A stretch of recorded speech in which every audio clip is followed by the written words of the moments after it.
Allez, on est lundi et on se retrouve pour cette deuxième partie de la troisième semaine des SCPI de Perial. Aujourd'hui, on va parler de PFO avec mes invités, les directrices commerciales et marketing de Perial AM. Laetitia Bernier, bonjour. Bonjour. Elle est directrice RSE et innovation. Anne-Claire Brabery, bonjour. Il est directeur général délégué de Perial AM. Vincent Lamotte, bonjour. Bonjour Jean-François. Et il est directeur du fund management chez Perial AM. C'est Rémi Juzan. Rémi, bonjour. Bonjour. La règle ne change pas par rapport à la semaine dernière où, si vous voulez revoir, vendredi, on a traité PF Grand Paris. J'ai mes papiers, j'ai mes lunettes. J'ai mes questions, j'ai celles des associés puisqu'on est en phase d'assemblée générale et on va essayer de passer un petit moment ensemble pour nous éclairer et comprendre et voir ce qui se passe et savoir comment on doit voter. Première question, je vais faire une référence à l'autre émission que vous pouvez aussi revoir, c'est l'émission qu'on avait fait jeudi avec Eric Costra. On peut reparler PFO et si on faisait référence à Eric, à Guy Costra, à l'histoire de Perial, de mémoire quand j'étais plus jeune c'était PF Opportunité qui est devenu exact. PFO. Donc PFO aujourd'hui ça fait quoi? PFO, une SCPI qui a 25 ans, qu'on a fait pivoter ces dernières années, puisqu'en 96, elle était encore 100% bureau. Aujourd'hui, elle affiche un patrimoine de 50% de bureaux. SCPI diversifiée en typologie et donc en zone géographique également, puisqu'elle est investie à 40% hors de France, en zone euro, avec un intérêt pour l'associé d'un point de vue fiscalité, avec une fiscalité amoindrie. Ok, on commence tout de suite par regarder les faits marquants de l'exercice 2023. Et je vais commencer comme l'autre jour avec ce qui s'est passé au mois de septembre. Baisse de valeur de part, pourquoi ? Alors en effet, on a passé un prix de part donc de 880 € le 15 septembre dernier. Ce prix de 880 € reflète les nouvelles conditions du marché immobilier, les nouvelles valeurs. On a eu des baisses de valeur immobilière dues aux hausses successives de taux directeurs. Et c'est cette volonté d'afficher un prix au plus juste qui nous a poussé à ajuster le prix de part au 15 septembre. Ok, l'année 2023 a été compliquée, notamment avec des sujets de liquidité pour les SCPI. Vincent Lamotte, est-ce que malgré tout, sur cette SCPI, vous êtes parvenu à faire des acquisitions ? Alors oui.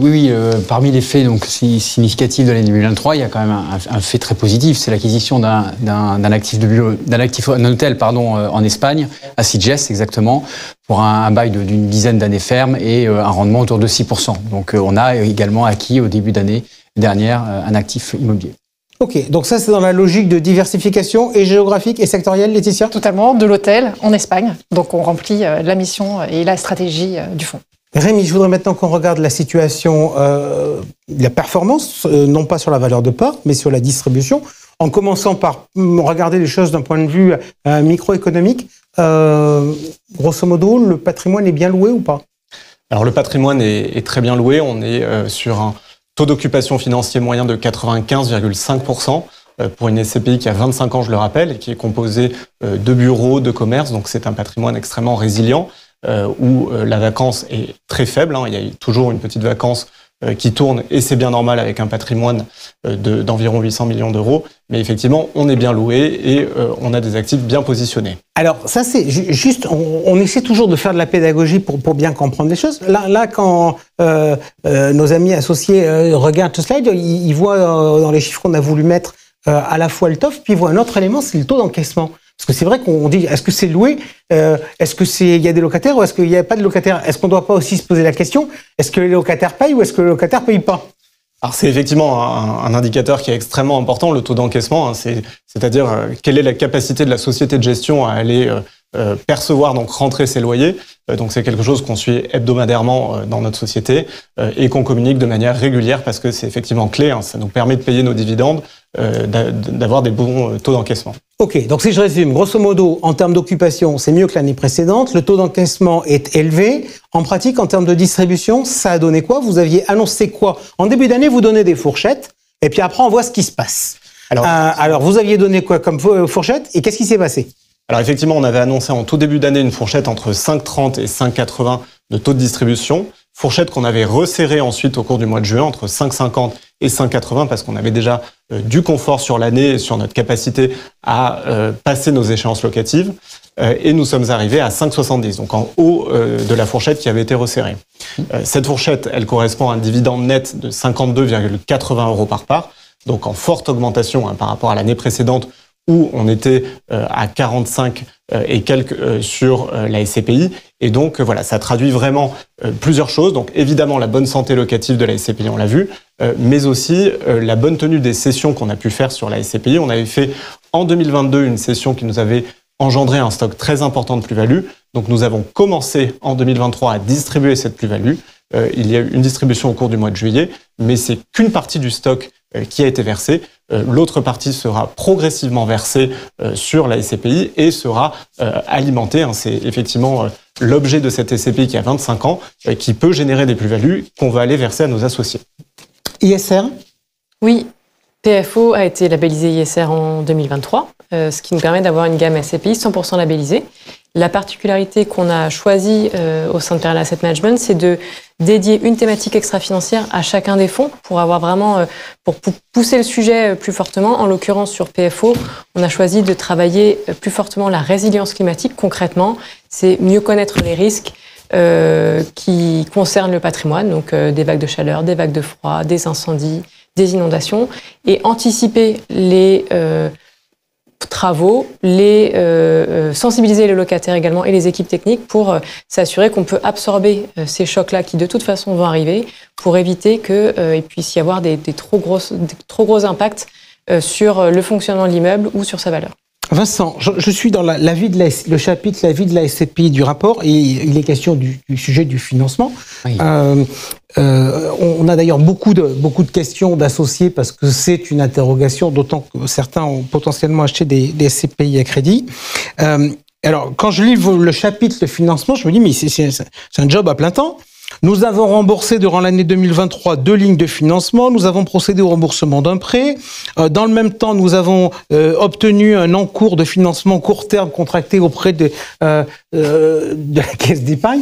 Où en est la situation en termes de dette de cette SCPI ? Alors, la situation financière en termes de dette, elle est très saine sur ce véhicule. On a un loan to value, donc un levier bancaire qui est le rapport entre la dette et la valeur des actifs, qui est de l'ordre de 30%, donc qui est plutôt bas. C'est 40%, le levier maximum autorisé. On a un taux moyen qui est autour de 2,7%, taux fixe, donc ça veut dire que l'augmentation des taux n'a pas d'impact sur les frais financiers du véhicule.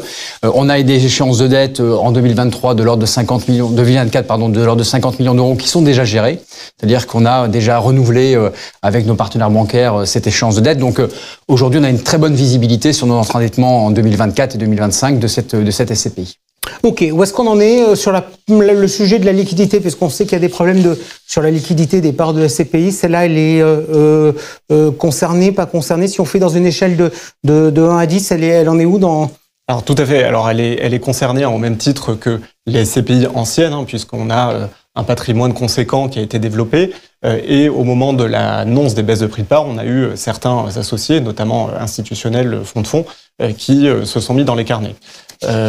Cette liquidité qui a atteint à peu près un pic de 45 millions de parts en attente de retrait fin 2023. Aujourd'hui, on est à 21 millions. Donc voilà, la collecte règle petit à petit ce sujet de liquidité et on espère que ce sujet sera résolu au plus vite. Quand on dit la collecte règle, ça veut dire qu'il y a une appétence aujourd'hui des souscripteurs pour cette SCPI ? Alors en effet, cette SCPI, c'est une SCPI diversifiée, européenne. C'est un petit peu la thématique qu'on voit sur toutes les nouvelles SCPI qui se créent sur le marché. Elle a été assez en avance finalement avec sa politique. On va chercher l'opportunité, on va chercher l'investissement et on le voit, on arrive à avoir des taux de distribution qui sont parmi les meilleurs du marché. Laetitia, je vais vers vous. J'attaque les résolutions. On ne va pas rentrer dans toutes, mais en tout cas, je vais en regarder plusieurs. La résolution numéro 10, décision de division du prix de la part de la société. Donc, vous demandez la possibilité de faire une division du prix de la part. La logique, c'est quoi ? La logique, c'est de rendre la SCPI plus accessible. en souscription en pleine propriété et en premier accès en pleine propriété, mais également via l'épargne programmée qui permet de souscrire selon la fréquence choisie par l'associé, tous les mois, tous les semestres, tous les trimestres, une fois par an, le montant qu'il choisit. Donc, diviser le prix de part de la SCPI PFO permettra un investissement mensuel de la part de nos associés ou de futurs associés. Rémi. Alors, j'ajoute juste, qu'il s'agit bien d'une division. Ce n'est pas une baisse de prix de part, donc on aura un prix de part divisé par 4. D'accord, donc on aura 4 fois plus de parts. Voilà. D'accord, donc en pratique, aucun impact pour le jour où l'opération elle est prévue. Elle est prévue au 1er janvier 2025 pour des considérations logistiques, etc. Mais ça sera au 1er janvier 2025, donc un associé aura 4 fois plus de parts qui vaudront mécaniquement 4 fois moins cher. D'accord. Du coup, ça me permet de poser une question. Est-ce qu'aujourd'hui, il y a des expertises qui sont prévues sur ce produit-là ? Oui, tout à fait. Sur les CPI du groupe Perial, les expertises sont prévues au 30 juin. On n'a pas encore les résultats, évidemment, puisque nos experts travaillent aujourd'hui. On défend nos valeurs, puisque aujourd'hui, on est convaincu qu'on est arrivé au fond de la piscine, comme on dit. Et donc, il y aura probablement quelques décotes. Mais aujourd'hui, on est assez convaincu qu'on a atteint le point bas sur les valorisations. Ok, si on regarde d'ailleurs, on voit apparaître à l'écran le prix de part justement par rapport à la fourchette, la borne plus ou moins 10. Cette fois-ci, on le fait sous la contrainte de l'AMF ou on le fait librement, Laetitia, les valeurs d'expertise ? On le fait par souci de transparence, par conviction également des évolutions du marché immobilier et pour permettre aux nouveaux associés de rentrer également à un prix de part qui soit juste. Alors, qui dit expertise ne dit pas nécessairement modification des prix de part. Aujourd'hui, on a un prix de part qui est bien situé dans son tunnel et qui va nous permettre d'absorber une légère baisse comme on l'estime sur le marché a priori. On attend les résultats d'expertise. Ok, je continue donc sur le sujet de la liquidité. Donc pour les gens qui ont des difficultés à sortir, donc dans les éléments, il y a la collecte avec le fait que son niveau de rémunération qui a augmenté d'une année sur l'autre fait qu'il y a des souscripteurs qui arrivent, ce qui permet de gérer les problématiques de collecte. Il y a la division du prix de la part. Quelles sont les autres possibilités que vous voyez pour mettre en œuvre sur ce sujet-là ? Alors effectivement, il y a un mécanisme dont on n'a pas parlé, qui est le fonds de remboursement, qui est un mécanisme qui est prévu, qui était déjà prévu d'ailleurs dans nos statuts et dans nos règlements. Ces mécanismes-là permettraient évidemment potentiellement de faire un peu de liquidité en vendant des actifs. Donc ce sont des actifs que vous mettez sur le marché et vous réservez une partie de la vente pour évidemment sortir des investisseurs qui souhaitent se retirer. On n'a pas mis en œuvre aujourd'hui ce mécanisme parce que le marché aujourd'hui n'était pas réceptif sur la vente d'actifs. On avait des décotes beaucoup trop fortes sur les valeurs d'actifs. Et donc, on considérait qu'aujourd'hui, mettre des actifs sur le marché, jusqu'à maintenant en tout cas, c'était pénaliser les véhicules dans lesquels nos porteurs de parts ont investi. Rémi, j'entends ce que me dit Vincent, sauf que quand je regarde les résolutions, je vois pas de résolution sur le fonds de remboursement. Alors le fonds de remboursement, la résolution est déjà passée l'an dernier. Nous avions prévu éventuellement doter un fonds de remboursement. Donc ça, c'est le premier mécanisme qui a été déjà fait. En revanche, on a apporté des nouvelles résolutions relatives à la liquidité. Donc vous pouvez en trouver aujourd'hui 4 dans les résolutions proposées. Il y en a 2 qui sont relatives à la modernisation des statuts de notre SCPI. Pourquoi ? Parce que on a une option qui est plus lointaine, mais qui pourrait exister aussi, c'est la suspension de la variabilité du capital. Donc on a fait des petites modifications statutaires pour moderniser les statuts, pour rendre la chose un petit peu plus flexible que ce qu'elle n'était. Ouais, grosso modo, on nous explique, si je regarde par exemple, on supprime le fait qu'il faille mettre des informations sur un serveur vocal. Voilà, c'est de la modernisation. On passe plus par télécopie ou voilà. On a essayé de moderniser un petit peu nos statuts sur ces sujets-là. Il y a une 3e résolution qui est relative à quelque chose qui nous a été rendu possible par l'autorité des marchés financiers, qui est le mécanisme de compensation différée. Donc, grosso modo, c'est si vous avez de la collecte qui est non investie, vous pouvez aller piocher dans cette collecte non investie pour servir des retraits. Et ceci dans les 12 derniers mois. Alors, ce n'est pas l'objet aujourd'hui, parce que les retraits, on les paie au fur et à mesure, mais on a décidé de mettre cette résolution au cas où on aurait à nouveau un sujet de liquidité dans les prochaines années. Donc ça permet de renforcer notre mécanisme de gestion de liquidité. Et enfin, vous avez une dernière résolution qui est quant à elle relative à l'instauration de ce qu'on appelle de gates.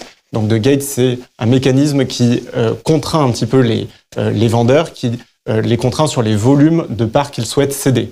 Donc, c'est-à-dire que on souhaite limiter le volume de parts qu'ils souhaitent céder à un instant T pour ne pas créer de blocage sur le marché des parts. Ok, je continue sur mes questions Assemblée Générale et sur les résolutions.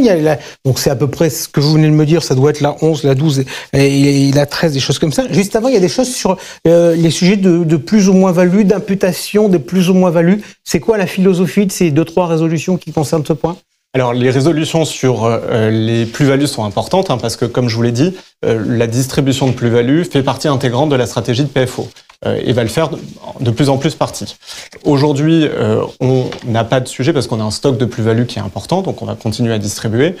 Et ce qu'on demande à nos associés, c'est de voter la possibilité de distribuer ces plus-values parce que ça fait partie intégrante de leur distribution et de leurs revenus. Qu'est-ce qu'on fait des moins-values ? Parce que je regarde, si je regarde les cessions de l'année, il y a eu des cessions l'an dernier et le solde global des cessions, il n'était pas positif. Effectivement, on a dû céder en 2023, on avait des actifs commerciaux difficiles qu'on n'arrivait pas à louer et donc on a pris la décision de les céder plutôt que de supporter leurs charges locatives importantes et donc on a constaté des moins-values. Donc ces moins-values sont venues gréver le stock de plus-values qu'on avait constitué sur la SCPI, mais je vous rassure, il est encore conséquent et il permet encore de distribuer pleinement des plus-values en 2024 et en 2025. Et ce stock, on continue de l'alimenter. Il y aura une stratégie de cession, de faire tourner le patrimoine, Vincent, pour dégager de la plus-value sur ce produit ? Alors oui, tout à fait. C'est un véhicule justement qui recèle de nombreuses plus-values, puisqu'il y a des actifs qui ont été acquis il y a un certain nombre d'années. Donc on a des vraies plus-values de l'attente dans le véhicule. Après, c'est le marché aussi qui nous le dira. Les bonnes nouvelles qu'on a quand même, c'est qu'on est sollicité aujourd'hui par des acheteurs directement, c'est-à-dire qu'on a des offres non sollicitées qu'on appelle. Donc ça veut dire qu'il y a une marque d'intérêt sur ces actifs qui sont plutôt bien localisés et qui sont totalement en phase avec les valeurs d'expertise, qui sont même au-dessus des valeurs d'expertise et qui évidemment génèrent des plus-values. L'autre jour, c'était il y a 6 mois, c'était en début d'année, dans la deuxième semaine, on avait évoqué des stratégies dites d'asset management consistant à essayer de valoriser aujourd'hui les immeubles en essayant d'obtenir des permis de construire, etc. C'est toujours d'actualité, Rémi ? Alors absolument, c'est quelque chose qu'on fait donc pour l'ensemble des immeubles gérés par Perial. On a un département qui travaille spécifiquement sur ce sujet. Aujourd'hui, la stratégie de Perial, ça va pas être de développer, puisque on est plutôt acheteur et après on cède, mais en revanche, on va développer des droits à construire qu'on va avoir sur des terrains, donc on peut aller chercher un permis de construire, et ça permet justement d'aller chercher une valorisation supplémentaire sur l'actif pour un coût de travail d'une équipe qu'on a chez nous et qui sait faire ça. Laetitia, question très pratique, comment on vote à l'Assemblée Générale ? On vote en digital, en se connectant à son espace privé, ou bien par courrier, en utilisant l'enveloppe T qui a été jointe à la convocation à l'Assemblée Générale, où on transmet son pouvoir à la société de gestion pour voter. Anne-Claire, je vous vois bien là, vous vous dites depuis le début, tiens, il a tourné les pages, il a regardé les chiffres, le gars, mais il n'est pas allé beaucoup plus loin. Si, je suis allé jusqu'au bout. Et au bout, il y a toute une dernière partie. Expliquez-moi, donc ça commence par caractéristiques environnementales et sociales. Alors, vous me chatouillez un peu, parce que quand j'arrive, je vois que marqué « Ce produit est-il durable ?» Vous me dites non et vous me dites « J'ai le label ». Donc, cette partie-là, c'est quoi et pourquoi le produit, on me dit qu'il n'est pas durable et que vous avez le label ? Alors, cette annexe, c'est l'annexe SFDR. PFO est classé en article 8, donc il a des caractéristiques environnementales et ou sociales. Mais au sens de SFDR, il n'est pas article 9, donc il n'a pas d'objectif d'investissement durable. Néanmoins, effectivement, vous l'avez noté, le fonds étant labellisé ISR, il a un objectif d'amélioration, notamment des sujets de résilience climatique, mais aujourd'hui, on le classe plutôt sur un article 8. Et donc désormais, vous avez la fin. De toute manière, je vais vous dire, dans tout document, on ne lit que le début ou la fin. Ça dépend, ça c'est les réflexes, le milieu, c'est vraiment quand c'est mal broché. Tous les ans, vous allez désormais faire dans le rapport annuel ce reporting-là ? Absolument, c'est dans le rapport annuel. Néanmoins, je rappelle qu'il y a un rapport extra-financier complet qui sera, lui, publié sur le site internet d'ici le 30 juin.